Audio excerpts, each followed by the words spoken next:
The National Weather Service has issued a severe thunderstorm warning for southern Sedgwick County, northwestern Sumner County, until 8 p.m.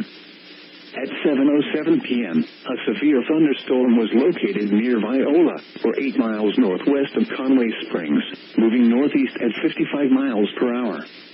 You can expect 60-mile-per-hour wind gusts and half-dollar-size hail. The warning was based on radar indications. The following impacts are expected. Hail damage to vehicles is expected.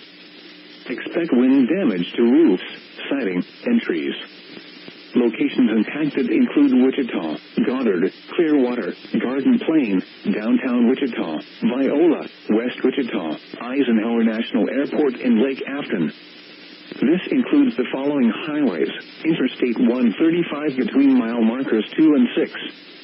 Interstate 35 between mile markers 47 and 48.